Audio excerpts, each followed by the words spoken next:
Well, I'm gonna try this again. What's up, everybody? My name is Jay. I'm not gonna use my real name because, yeah, I won't do that yet. Well, anyway, I was inspired to make this video because, three reasons. First being the people on here giving their testimony, so to speak, of recovering from being a Jehovah Witness. I went through a lot of the same things, and I've always thought that something was wrong, and hearing it from you just lets me know that I'm not crazy. Number two, uh, some of the comments that y'all made to the people doing these videos, I guess, you know what I'm saying? Like, wow, I didn't know J Dubs could talk like that. My mouth just dropped. Three, because I think that other people might be able to learn something from my story. So here goes. Uh, I was uh, born into the hall by a mother who was a pioneer. Got four brothers and sisters besides myself, so that makes five of us. Uh, my uh, my mother was married three times. I think that her involvement in the J Dubs ran all three of her husbands off, including my father, because they knew something was distorted. She had a rough life, and I think them showing her that picture of the child with the lion and all of this just made her just like, wow, you know what I'm saying? This is it. Okay, so uh,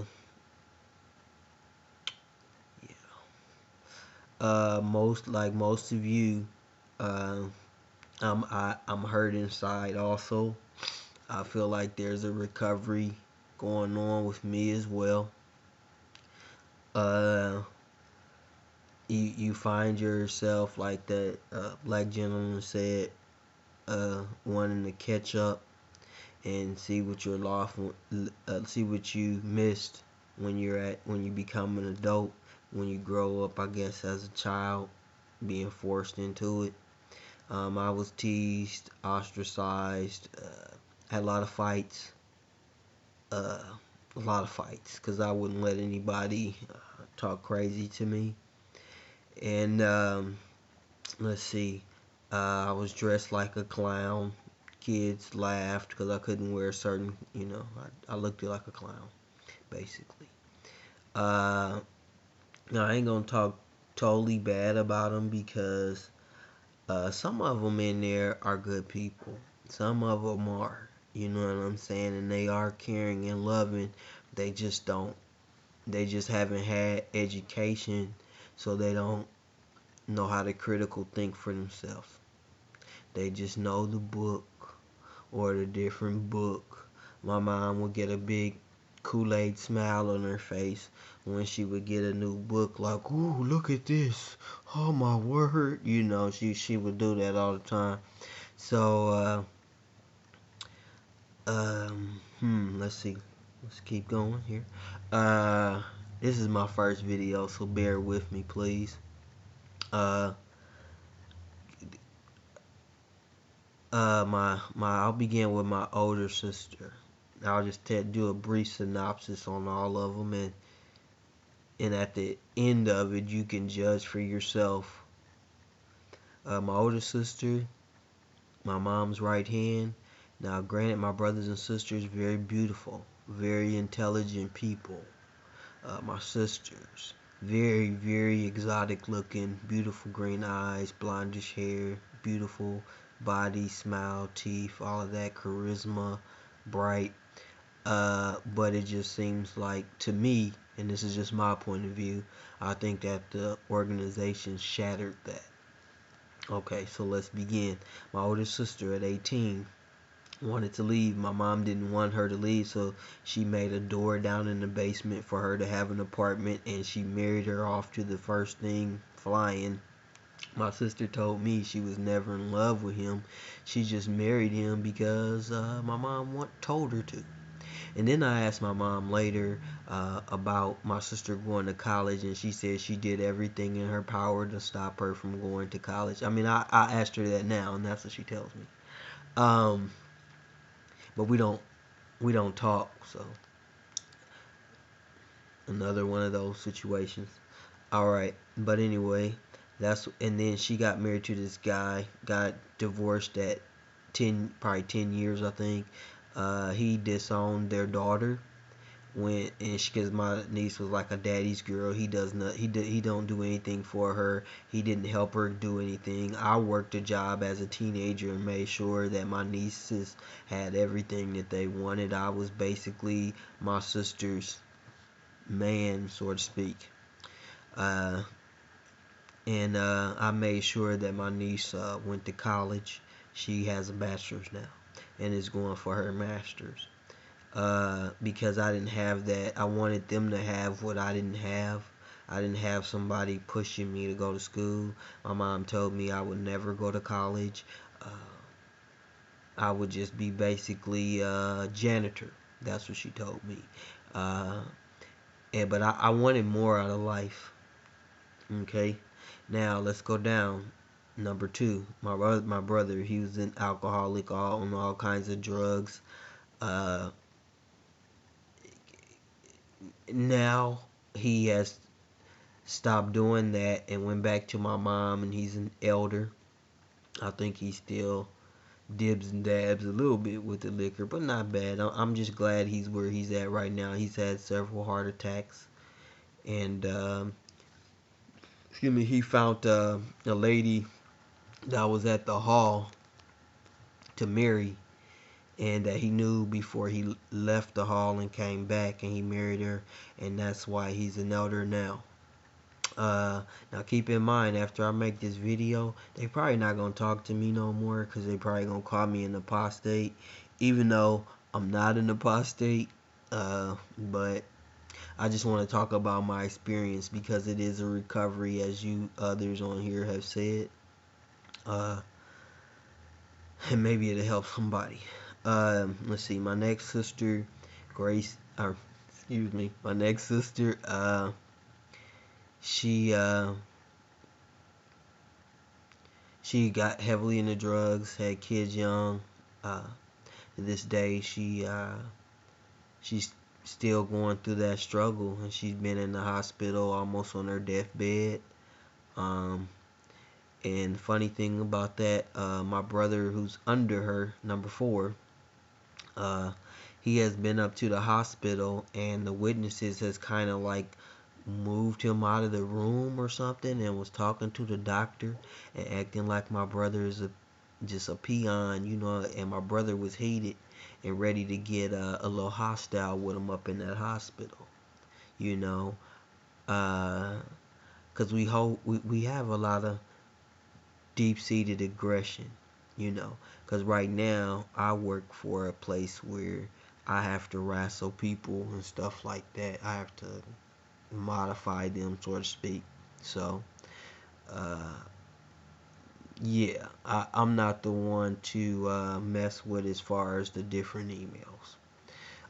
Anyway, uh, as the story goes on,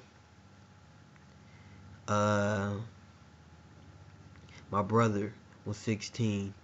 He got baptized. They push you to get baptized really young. They dedicate, your life. And my brother was 16, and uh, he was 16, and he was cleaning buildings with this other family, and he got involved with one of the married, I guess, ministerial servant's wife, but she was like a freak. She got busy with like 3 or 4 of them, and my brother uh, lied because he was 16. He was scared. It was somebody's wife. You know what I'm saying? So he said he didn't do it, but then he told my mom later that he did, and she told the elders that he did, and so they just fellowshipped him, and he hasn't been back. Okay, my mom hasn't talked to my brother in like 5 years. Neither has my sister, my oldest sister, and neither has my oldest brother. And I'm sure he has his own story to tell. I don't even know if he gonna do it, but I just felt like I got the balls to do it. So I mean, y'all already act like that anyway. This is my first video. I don't know if I'll probably make a part two, because I don't know if my computer's working right for me to, put it all in one. So anyway, my story, I grew up in it. I started questioning it about 15. I used to sneak out, go to prom and different things, games and stuff, because they shy away from that. I knew it was something wrong with that. I was kind of rebellious because I was considered rebellious because I didn't want to do it. So I was beat to a pulp, spare the child, spoil the rod. So I got beat from belt, board, poles, chain, you name it. I got beat real bad, and that's why I said some of them is loving, because some of the sisters would be over there when my mom would do that, and they would step in. I remember one in particular was wrestling my mother to pull this thing out of her hand, and this is a pioneer. My mother's a regular or special pioneer or something like that. Okay, she's considered a matriarch in the hall, as high as you can possibly get as a woman, because if you're a woman, you're not getting that far in the hall, unfortunately. Because and as for men, they're real cliquish. If you don't get baptized, you can't hold the mics. You can't have your own sense of style. Can't have that. Like this right here, oh, you can forget it. You know what I'm saying? You gotta cut your hair off, things like that. What else? Oh yeah, the elders met with me. I told them I didn't want to be a witness no more. My mom cried. My mom told me that she don't need me. She has spiritual kids. She don't have to talk to me. Them are her children, And she still thinks that that she has nothing to do with our problems, our problems, Now, on my next video, I'm gonna go deeper into me. I just want to give you a brief outlook of my family life. And then it's a for all you out there who think that you can't recover from it.